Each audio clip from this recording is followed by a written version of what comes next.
Welcome to the Quotivation Podcast. Together, we will unlock inspiration, one quote at a time.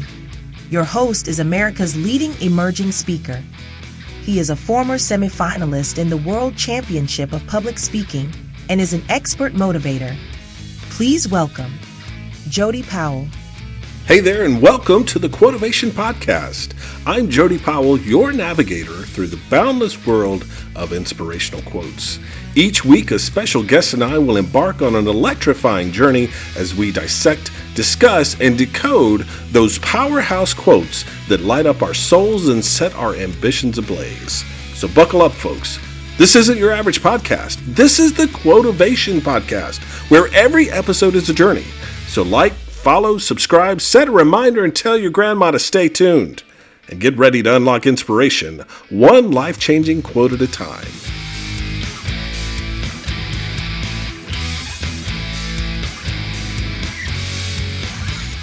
It's time for another edition of the Quotivation Podcast. And we are 5 episodes into our endeavor to help you win your week. Isn't it funny how we tie certain feelings and ideas to a time of year? I mean, we think about peace on earth at Christmas time, or gratitude around Memorial Day. We're thankful at Thanksgiving. We're restful on Labor Day. We focus on love on Valentine's Day. But wouldn't it be amazing if we were able to feel grateful, thankful, peaceful, rested, and loved every day of the year? Why can't we? Who's stopping us? The only person that prevents us from feeling this way every single day is the same person staring at us when we look into the mirror. Michael Jackson said he was going to start with a man in the mirror and ask him to make a change. What changes will you ask that person that looks back at you when you look into the mirror? I, for one, want to love more. I choose love. I want to express my genuine love for mankind. What do you choose? I hope you can discover the changes that you want to make as we go through this episode of the Quotivation Podcast. And we're going to start this episode off like we always do, with a shot of motivation. This week, our shot of motivation is sponsored by Amy Real from Cross Country Mortgage. Amy is the real deal in all things mortgage. She's been a dear friend of mine for many years. She's a big fan of the Quotivation Podcast. You need to check her out on TikTok. She's on TikTok. She's sharing our videos there. So if you're in need of a first or second mortgage, or maybe a mortgage on that investment property, or maybe you're interested in refinancing, give Amy a call today. Her phone number, 864-310-9337. That is 864-310-9337. You can also email her at amy.real@ccm.com. Amy Real, the real deal for all things mortgage. And Amy's NMLS number is 486620. And once again, Amy, we thank you for sponsoring Shot of Motivation.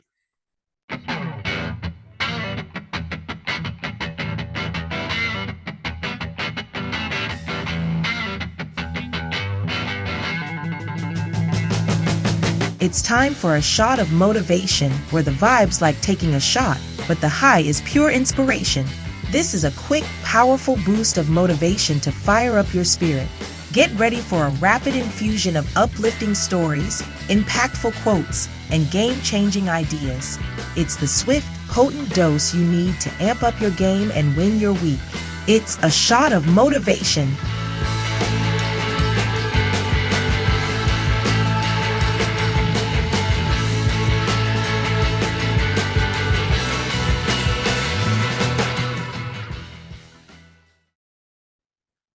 I love you. Why does that feel awkward to say? Does it feel awkward to hear? I'm saying it to a faceless audience, many of whom I've never met, but I love you. Strange, isn't it? When did loving our fellow man become peculiar? When did telling someone that you love them become an invasion of their personal space? When did we stop loving? Our World was a television performance that was broadcast on June 25th, 1967, as the first live multinational, multi-satellite television production. An estimate of 400 to 700 million people worldwide watched this performance. And at the time, it was the largest audience to ever view a television show. Now, the show concluded with a new song released by the Beatles. That song, All You Need Is Love. Now, over the years, the song has been criticized for its simplicity and basic messaging. To say that love is all we need oversimplifies the many crises, situations, and conflicts around the world. But isn't this simple answer the only answer to unite our divided society? Aren't we overcomplicating things by stubbornly pushing our beliefs and ideas ahead of loving one another? Could it possibly be that in the United States of America, a Republican could possibly love a Democrat? A Caucasian could possibly love an African American. A Red Sox fan could possibly love a Yankees fan. Or how about this one? A self-proclaimed Christian could possibly love someone who identifies with the LGBTQ plus community. Oh, that last one. That's an episode all on its own. Imagine that, a follower of Christ that actually follows the teachings of Christ about love. I digress for now. According to all accounts, 76-year-old Betty Amick, or Granny Betty, as she was better known, was a sweet, kind, loving person with an incredible story. She was a strong woman of faith, a model of what a mother should be to her 2 children, a pillar of strength to her 3 grandchildren, and a sweet, loving soul to her 4 great-grandchildren. Granny Betty was more than a grandmother to her own grandchildren. Other children knew her and loved her as they would their own granny. Betty was married to Kenneth Amick Sr. for 33 years before his passing in 2005. Kenneth was a veteran of the United States Army and the Vietnam War. Betty was quite the fighter herself. She was a 2-time cancer survivor. Her family says she never complained, never got down or depressed with her diagnoses. She always wore a smile on her face. On January 7th, 2023, Granny Betty went home to be with the Lord. No, it wasn't cancer that took her from us. She was too strong for that. It wasn't heart disease or natural causes. Granny Betty was murdered. She was shot and killed by a 25-year-old man whose road rage got out of control, and he shot into the car that Betty was riding in. She was on her way to her 76th birthday party. Her murderer wasn't even aiming for her. She was not the target, nor the perpetrator of whatever road injustice ignited the anger of this young man. But as the gunshots rang out on that ill-fated Saturday evening, the bullets found an innocent life to bring to a grinding halt.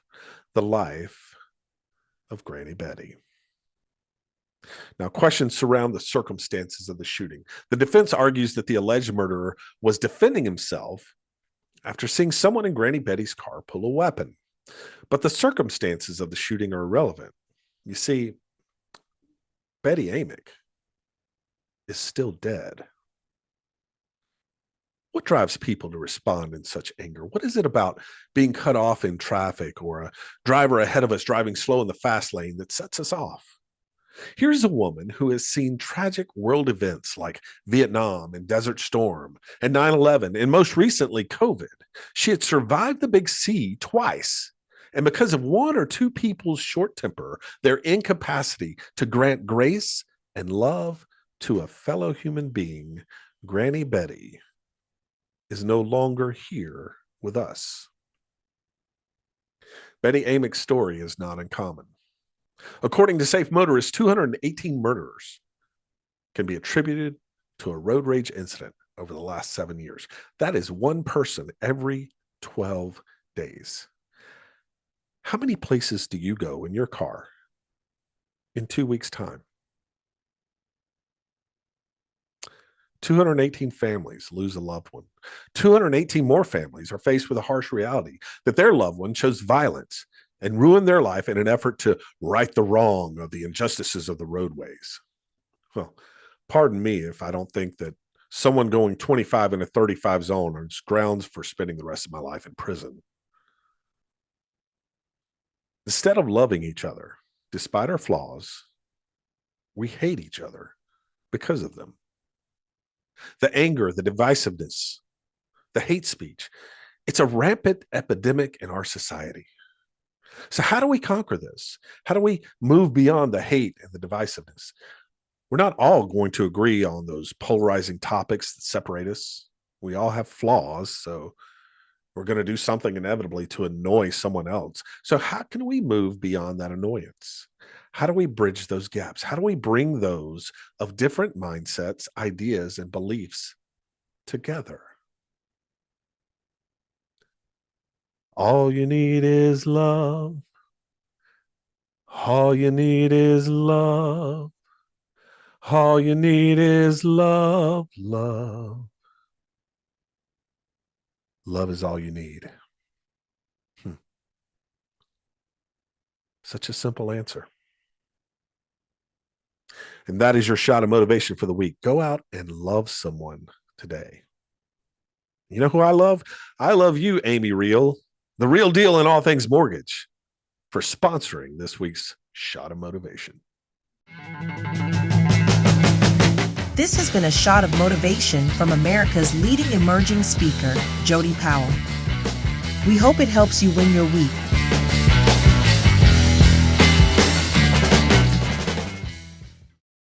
All right, let's get to our special guest this week. Michael Cogdill has had a remarkable 36-year career in television, earning recognition as one of America's most honored television storytellers. Beginning his journey at the young age of 22, Michael has accumulated an impressive 32 Emmy Awards for his contributions as a live anchor, long-form reporter, and newsroom leader. His extensive coverage spanned from significant national events such as 9/11, the Emanuel Nine Charleston church massacre, and the Susan Smith child murders. What sets Michael apart is not just his accolades, but the breadth of his interviewees, ranging from political figures like Barack Obama, Hillary Clinton, and John McCain, to cultural icons like the Doobie Brothers, Charlie Daniels, and James Brown, to powerful spiritual leaders like the Reverend Billy Graham. Despite rubbing shoulders with celebrities, Michael acknowledges that some of the most compelling stories come from non-celebrities, showcasing his belief in the inherent value and dignity of every human life. Beyond his television career, Michael co-founded Heartstrong Media, a consulting and content company, demonstrating his versatility. He is also a writer for children and the child within us all. His children's stories such as Where Did Joe Go?, Letters from the Christmas Jar, and Cracker the Crab and the Sideways Afternoon reflect his commitment to reaching diverse audiences. A cum laude graduate of the University of North Carolina at Asheville, Michael holds a certificate in the study of rhetoric and oratory from Harvard University Extension School. He attributes his success to great mentors, hard work, and the compassionate values instilled by his working class roots. His first novel, She Rain, is set in the Western North Carolina mountains, and he is currently working on a new Southern novel, The Sinners of Honeysuckle Road. Michael remains dedicated to living mindfully and recognizing the value in the lives of people often overlooked around the world. Michael Cogdill, welcome to the Quotivation Podcast. How are you, buddy? Hey, listen, after that, I need to go find this guy you're talking about. I don't know how I can live up to that. My heavens, you are so kind to me, man. God has been good to this boy, this small-town boy from Weaverville, North Carolina. I'll tell you that. It's honored. I'm so honored. He is honored. I am honored to be right here, man. Good to see you. Well, he is fantastic, and I am excited to have him on this podcast. So it's so good to see you. Let's go third person the rest of the day. Great idea. I don't know. Well, I know him, and he's fantastic. So, Michael, thank you for being here. It's an honor to talk with you. It's fantastic to have you on. Why don't you tell the folks a little bit about, number one, what you've done in your career, some of the highlights that you're proud of, and number two, what are you doing today, particularly around things like Where Did Joe Go, and your new novel that's coming out, The Sinners of Honeysuckle Road. You know, Jody, that career came out of nowhere. It is the Almighty's doing. No one believed it was possible except me in the 6th grade, and I began to doubt it. But that's when I started to want it. And I was watching the likes of Peter Jennings, Howard K. Smith, the first person I ever interviewed in TV, scared the living daylights out of me. And I was one story at a time. I was taught by great mentors the power of caring journalism, and that's where it all came from.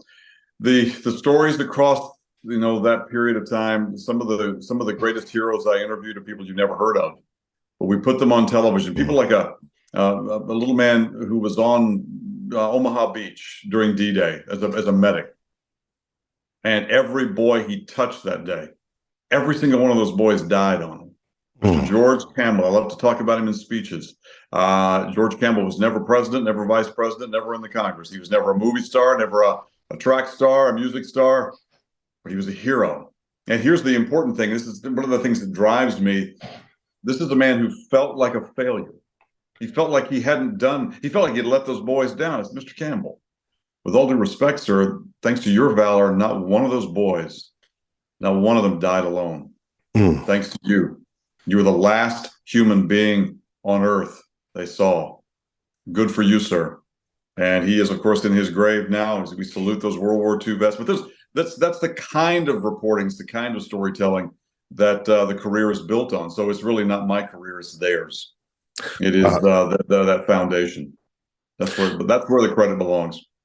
Wow. And that foundation really giving the credit to the ones who never received credit in the past. Those Correct. That, as you said, were often overlooked. Correct. Tell me about the passion that you have for telling those stories. That story needs to be heard, especially now. I mean, Jody, have you been to Costco lately? Go to Costco and just go to Costco and look around. Costco, any place like it. Yep. And look around at the anger.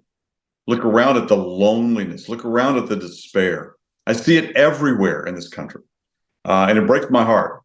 Yeah. Some of it is owing to what is pouring through the pores of media, and every kind of media in the world I'm talking about.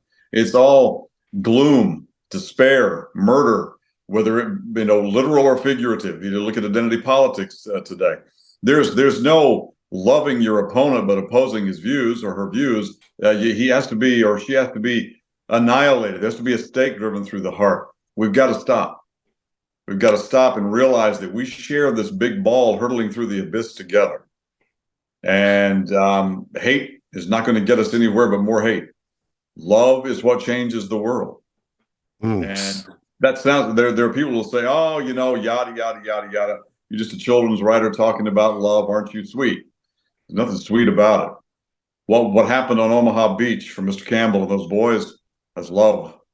It's not just devotion. It's not just patriotism. It is love, one man to another, one dying young man to a young man who managed to stay there, managed to survive that Nazi hell that rained off that hill. This is what's going to save us. And that's what I love to write about and talk about. And it's so important in today's time, as you said. There's so many things that we're divided on, that right. are coming between us, and there are things that tear families apart. There are things that end friendships, that are of no consequence to the Correct. Individuals that are fighting over them. There's little that we can do to bring about peace just in ourselves. It takes togetherness. Right. And the more divided we are, the more at war we tend to be. Mm-hmm. And so, how do we get there, Michael? What are the things that an individual listening right now said, that's exactly the message that I need to hear? Now, what do I do? The short answer to that is stop the despising. I think Stop the despise. Stop despising someone who espouses this or espouses that, and you hate that. But do you hate the individual? There's a great apocryphal story about Abraham Lincoln. At the end of the Civil War, a United States senator came into the president's office. So, what do you propose we do with these Confederates? And Mr. Lincoln looked at him and said, "Well, you go first, Senator. What do you propose we do?" The senator said, "I think we ought to hang them high. Every damn one of them, hang them high." President Lincoln said, "If I appoint you the national executioner, will you carry it out?" The senator hung his head, turned, and walked out. Didn't say a word, according to the story. Now, think about how many people will be annihilated today on social media. There's no gunfire. There's no bloodletting. There's just the annihilation of the human spirit, the annihilation of another human being because of a certain ideology, because of a certain position on a matter. And that person has to be killed, sort of at the spirit, has to be shamed. And I'm a big enemy of shame. It does great harm. I have stories of my dad. He was shamed as a young man. He never got over it. We're so busy shaming each other, despising on one another, hating on one another. We know what Dr. King said, hate doesn't drive out hate. Only love can do that. That's right. Like light, the dark doesn't drive out darkness. Only light can do that. We must grab hold of this. We must grab hold of it again, and go for leadership that does likewise. Yep. And the weapons that are used today with keyboards and Twitter and Facebook, exactly, and they inflict so much damage, more so than I think a physical weapon like a gun would do. The death of the spirit of a person is more harmful than their physical death, because Absolutely. it lingers and it lasts. Yeah. And so it's so true. Michael, as we go through and we think about how we make this world a better place, one of the ways that you have decided to do that is to reach out to children. And through some of the books that you've written, talk to me a little bit about Where Did Joe Go, and the Letters from the Christmas Jar, and our friend with the sideways afternoon, the Cracker the Crab. Tell me about that. Cracker the Crab was the first one. I started writing that book, Jody, on a cardboard box in the garage. My ex-wife drew the pictures, and we published it. Started going around to schools and making the rounds, especially to those Title I schools. You got these schools where you got 80% of the kids on free breakfast and free lunch. They're the kids who are locked on, man. They were locked on to the message, to the narrative of the book. It's written to entertain, but there's an undercurrent of, you bully someone, you bully yourself. You shame someone, you shame yourself, because they're just like you are. Believe that you belong. That's something my dad had a hard time doing. And you watch that book change what's up in the eyes of those kids. I've had literally tens of thousands of children at my feet and watched that message of love. And it is, for want of a better term, a message of courage. Have the courage to love someone. Have the courage to love someone who is a little bit different from you, but is just like you. Is suffering some of the same things you're suffering, feels the same things you do. What is it? It's empathy. That book made a difference. I had a young man come up to me after that book, and he has a very strong anti-bullying message. And this child he's a grown man now. I hear it all the time. Hey, people with a driver's license, you read to me when I was a kid. Yeah, they'll put some more gray hair on your head. He walked up to me after a presentation of the book, and he said, "Mr. Cogdill, you changed my life today." Now, I'm thinking this child is horribly bullied. He's a victim of many in the schoolhouse. And so I kneel down to him, and he says to me, "I have been the worst. I've been the worst kid around here, man." He said that to me. He's like 8 years old. He's talking to me like a grown man. And he said, "You taught me that I don't have to do that anymore." And who knows what this child's home life was like, how he had been taught that that's what he had to be in order to feel strong, to feel like he belonged. But let's look at that and look at the difference that might have made for 1, 2, 5 of his victims, and what difference it might have made for him. There was some research done several years ago on death row in North Carolina. The researcher found that the inmates on death row fit into one of two categories. worst bully in school or the most bullied. Wow. It all went back to that. That's how we're trying to change the world with a children's book and make them laugh and make them cry for the best reasons too. Absolutely. And that story is so powerful because, as you said, the young man bullying others, the impact that he had on the number of people. Right. It's one thing to recognize the victim and to pour into the victim and to guide that victim to some form of healing. It's quite another thing to find the perpetrator and pour into him or her. Right. Correct. And provide healing there, because now that has such a ripple effect. That's where it stops. That's where it has to stop. It's at the perpetrator level. Yes. Be it domestic violence, physical abuse, mental abuse. What you're hearing on the TV news today, which is, one crime, one human tragedy after another. There has to be an empathy that takes over ultimately. And I believe what Mr. Faulkner said. We are not just going to survive here. We are going to prevail. Yes. We will prevail. Absolutely. Absolutely. And where did Joe go, Michael? Where did he go? Joe, as my dad would say, Joe went over home. This, by the way, is Joe. Can you guys see this? That's Joe, and that's Jess. That's an actual illustration from the book. Joe is a horse, and that's Jess, his best friend. They are best of friends from early days. And they romp and they play. Little girls grow up. They go off to school. Horses long for their best friend. Horses grieve, just like human beings do. And one day, because human beings tend to outlast horses, Joe has to go. He goes across the river into a meadow full of flowers where they used to play, and he dies. What then? And people say, you wrote a children's book about death? Yes. Yes, I did. And with a very uplifting ending. And so Jess comes, she's a grown woman by then.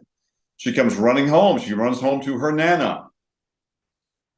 She cries. Where did Joe go? Nana. And Nana, of course, Nanas are wise, aren't they? They are. It's like Edwin McCain said when he wrote the foreword, we all want our Nana to tell us everything is going to be all right. Nana says, he's right there. He's right here. Every time you remember him, every time you recall him, every time you love him, death is no match for love. Every time that happens, you give him immortality. He's here. He goes everywhere with you. Everywhere. Love is its own immortality within us all. That kingdom within us all. That's what the book is about. So when people, if they chide me, I can't, it's the death. Oh my God. It's like, no, keep reading. Keep reading. There's an updraft, a very strong updraft at the end. Yes. And I wrote this book a long time ago, and it's just now coming to market. It'll be here later on this year, about mid-year. Fantastic. And we definitely want to provide information for everyone. When it's released, how will we know? How can we get our hands on it? There will be a dedicated retail site. There will be a big publicity blast, social media, Facebook. Come to my Facebook page. It's Michael Cogdill, LLC.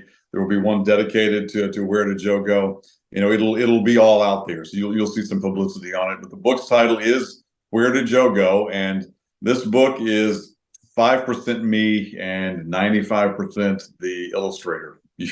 And Jody, you know about the illustrator of this book. Yeah, you talk about one of the stories that I was blessed to tell. He's one of the biggest. He really is.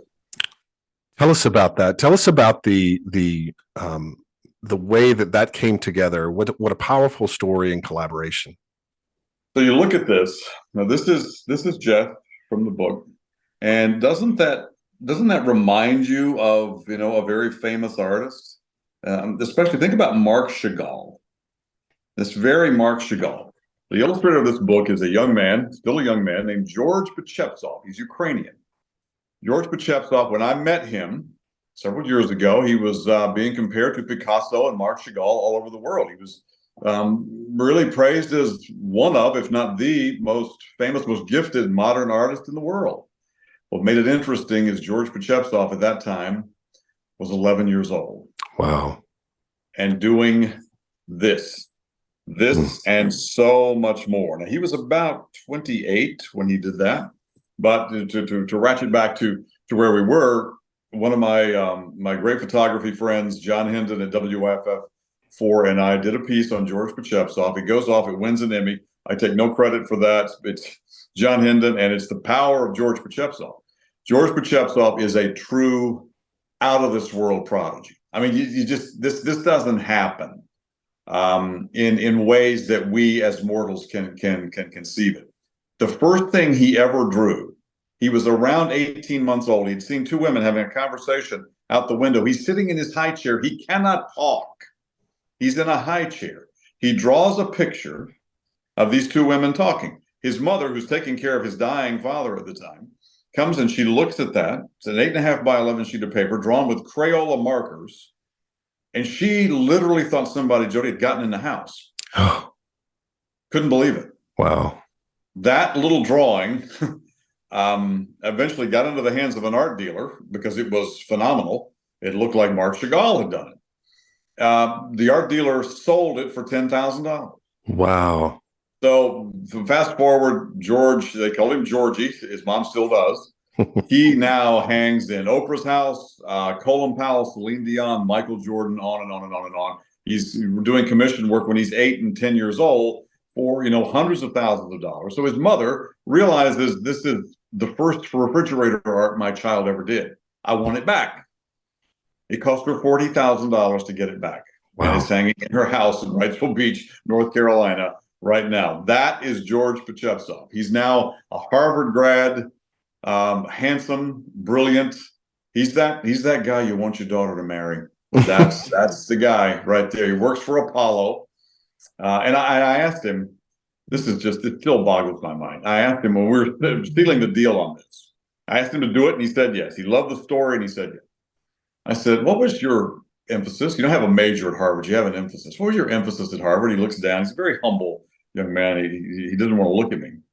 And he finally looks up and he says, statistics.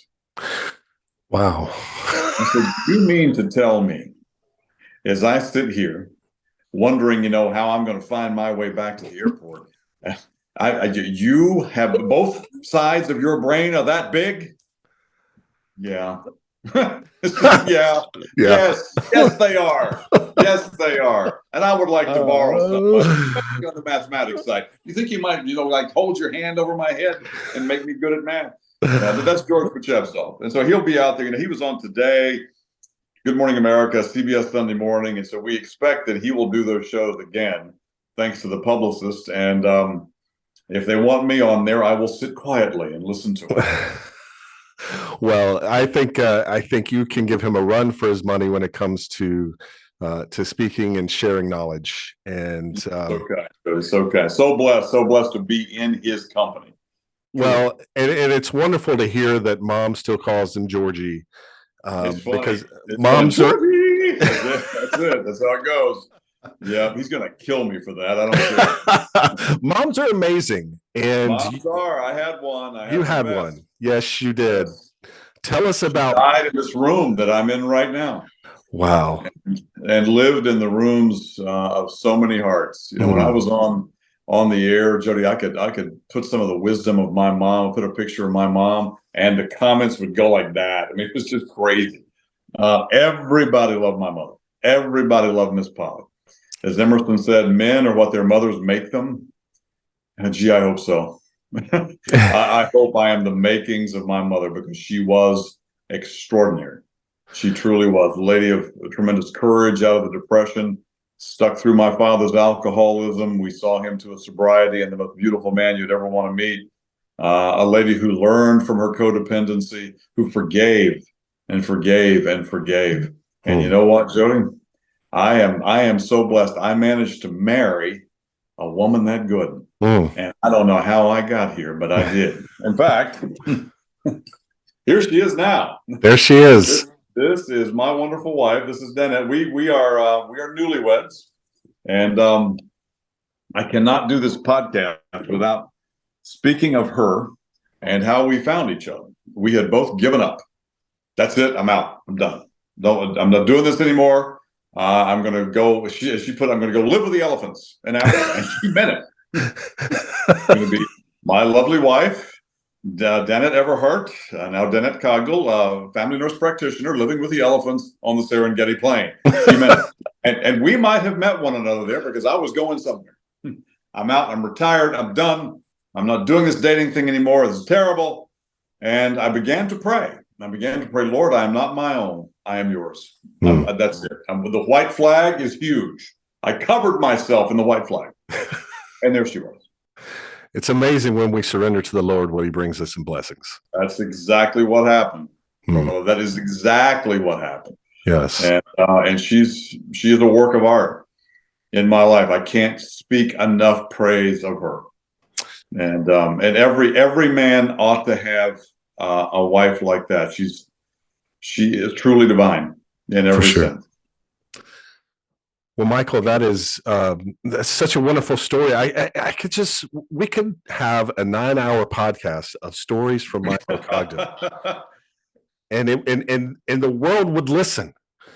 But I want to get into our quote for today. In the Quotivation Podcast, what we love to do is to be able to provide a powerful quote that will help someone really just win their week. People say that motivation, it doesn't last, and it doesn't. Sometimes you and I have talked about some of the sideshows that happen in some of these motivational speeches that the motivation doesn't last past the exit doors and all that. Yes. Yeah. That's not inspiring. Not at all. Inspired. My hand hurts. That's it. That's right. And so what I really want from the Quotivation Podcast is for people to find within them the motivation by the inspiration of a powerful quote. And I think it was Zig Ziglar that said people say motivation doesn't last, and they're right. Neither does bathing. That's why we recommend it daily. That's right. Yes, at least once a month, whether you need it or not. Right, yes, right. Please, by all means. But surely this can be something that our audience can take and win their week.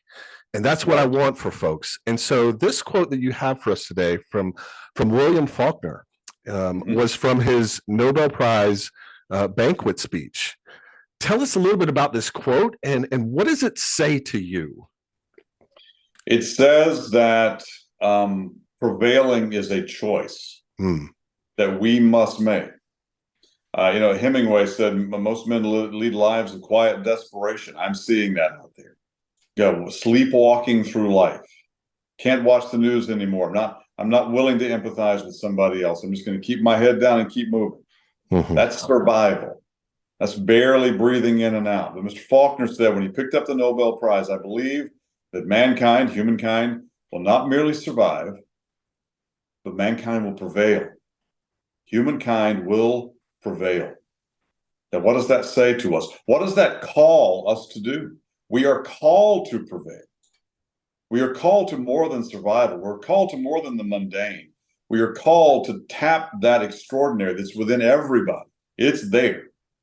Oh, it is there. It's just sometimes it lies in the ore of despair. And it's a choice. It's a choice we all make. It is a choice. And it's something that I see far too often. I've seen in the business world.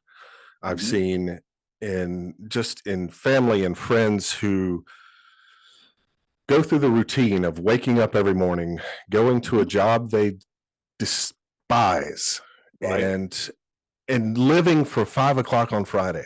And I've talked about this before on one of my previous episodes that it's not, life is too short to live for 4.5 days from now. Yes, it is. Yes, it is. For 4.5 days from now that end up being an anticlimax after all. Absolutely. We survive 5 days to try to enjoy 2. And somehow those numbers, I don't have a statistics degree from Harvard, but somehow those numbers don't add up, Michael. No, they don't. That much we know. By golly, we're right there. Call George, get him on the phone. That's right. That we know. That's right. I have a great counselor friend, and she has and my wife and I are like this. She has a couple in her life, they're friends, and she said they're just absolutely disgusting how they love each other. And she means that in a good way. And she finally asked me, what is it? How do you do this? Because you see so many couples, you can go to Costco, go to Walmart, and they're all kind of standing there and they're, 1,000 miles apart, but 5 feet from each other, maybe a foot from each other. How do you do it? The woman said to her friend, "We dance in the kitchen every night.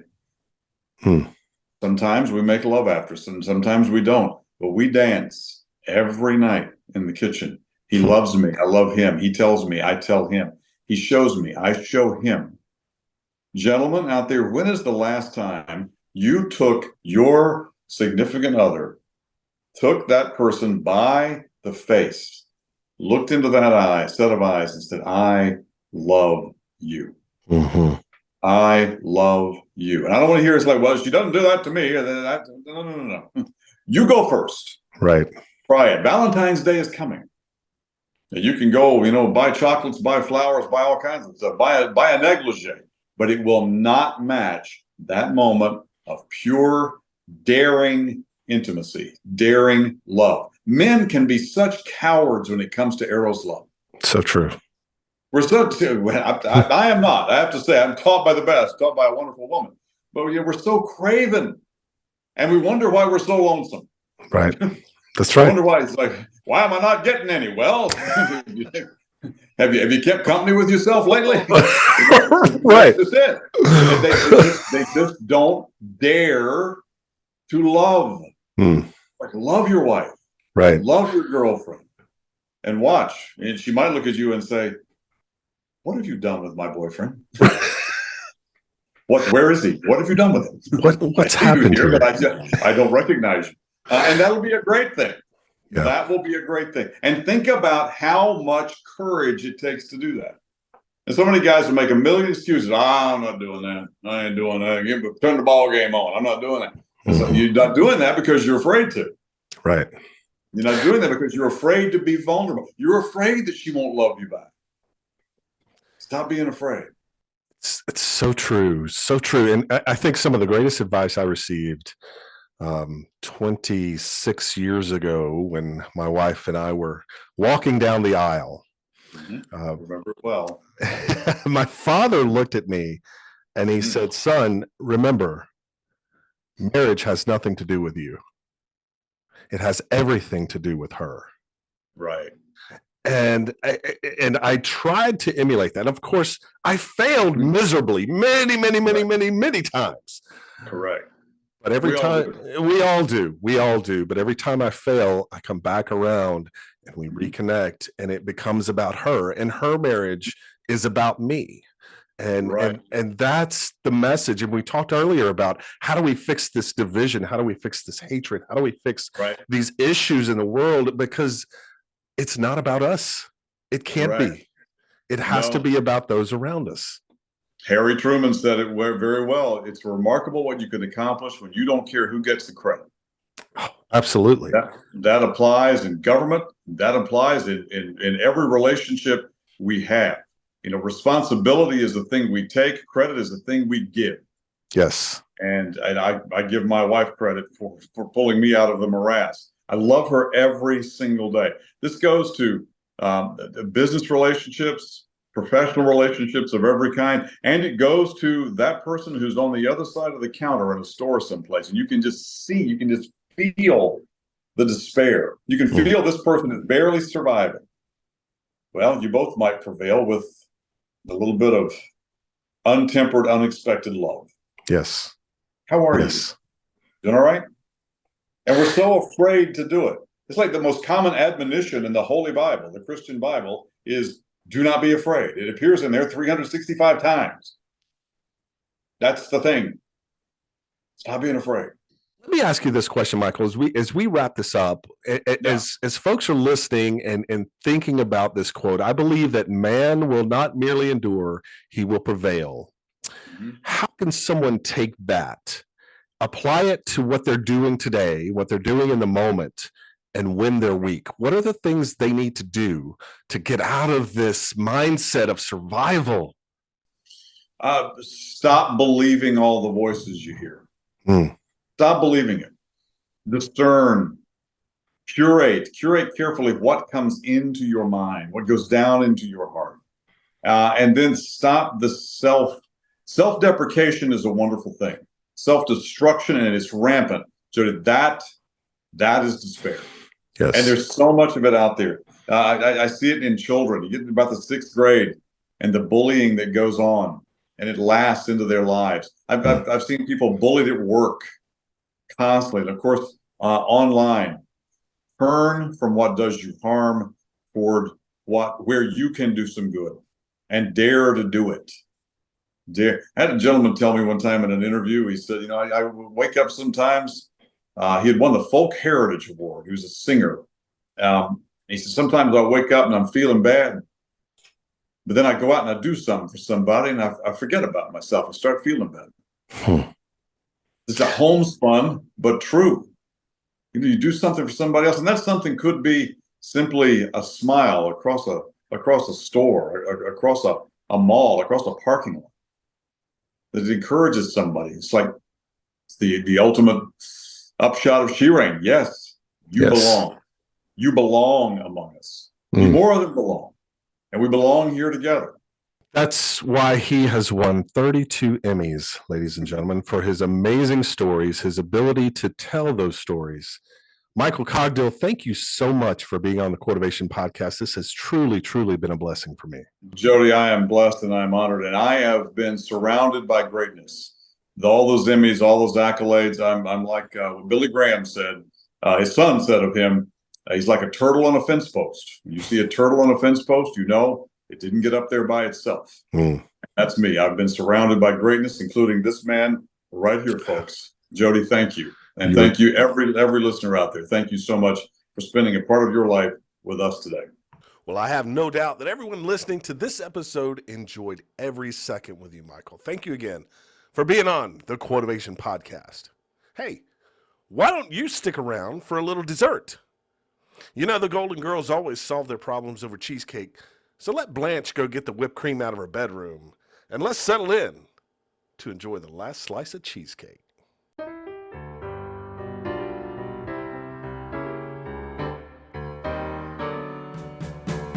How about some dessert before you go?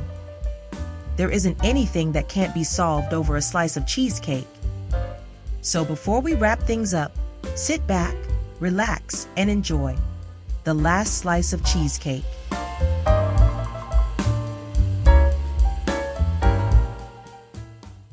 Edwin McCain is an American singer, songwriter, and guitarist whose songs I'll Be and I Could Not Ask for More both made it to the Billboard Top 40. He also wrote the foreword to Michael Cogdill's book, Where Did Joe Go? Now, within this foreword, Edwin says this: I couldn't help but tear up a little reading Where Did Joe Go, as it beautifully captures how loving relationships feel. Oh, how we've lost the beauty of loving relationships in our society. We've allowed points of contention, disagreement, and differences of opinion to determine who we allow in our inner circles and who we cast away. Families are torn apart by opinions of which politician is the right one to lead our country, our state, our city. And we have replaced love with like-mindedness. We've allowed the dribble that flows through the airways and across our smartphone screens to be the source of our truth, but only for those points we agree with. Yet in the tempest of hate, anger, divisiveness, malice, there are a few voices that cry out in love. Michael Cogdill is one of those voices. As I said earlier, I could listen to Michael for hours, never get tired of the stories or his message. Now, here are a few things that I took away from our conversation today. Number one is that the stories of the common person are some of the most powerful stories that need to be told. Michael talked about George Campbell serving his fellow man on the beaches of Normandy. How, after surviving that awful hell, Mr. Campbell shackled himself with guilt because not one of those boys came home alive. But then he was also shown that success isn't always how we envision it to be. He was a hero because those boys, those men that paid for freedom with their lives, didn't have to make that payment alone. George was there, holding their hand, easing their transition from this life. Those are the stories that need to be told, but rarely are. Michael also talked about how we're so busy shaming each other and bullying each other, whether it's in person or online. Change can only come when the heart of those that are the perpetrating these actions can be reached and touched. He talked about the young man that came to him after the book reading to say, "Mr. Cogdill, you changed my life. Not because I'm a survivor of bullying, but because I'm a perpetrator. I was the worst of the worst. And now I see I don't have to do that anymore." That's affecting real change. Michael's quote from William Faulkner was that, "I believe that mankind will not only survive, but mankind will prevail." So how do we prevail? We have to each search deep within our hearts and our souls and find that extraordinary that is within us all. We're not just called to survive. We're called to prevail. And it's going to take each and every one of us to achieve that. So, what is your extraordinary? How will you find it? How will you search for it? And then how will you allow your extraordinary to shine forth? How will you prevail? Even better, how will you come alongside your fellow man and help him or her prevail as well? Well, I hope you're able to find your extraordinary. And I hope you're able to come alongside that person in your life that needs that encouragement, that needs that extraordinary. And I hope you both win your week. That's all the time we have this week. I want to thank Michael Cogdill and Amy Reel. And I want to thank you. I want to thank you for listening. Until next time, stay quotivated. You have been listening to the Quotivation Podcast, hosted by America's leading emerging speaker, Jody Powell. If you would like to book Jody to speak at your company, conference, or next event, visit www.jodypowellspeaks.com. You can also email him at Jody, that's JODY, at jodypowellspeaks.com. Thanks for listening. Don't forget to like, share, and subscribe to the Quotivation Podcast. And remember, stay quotivated.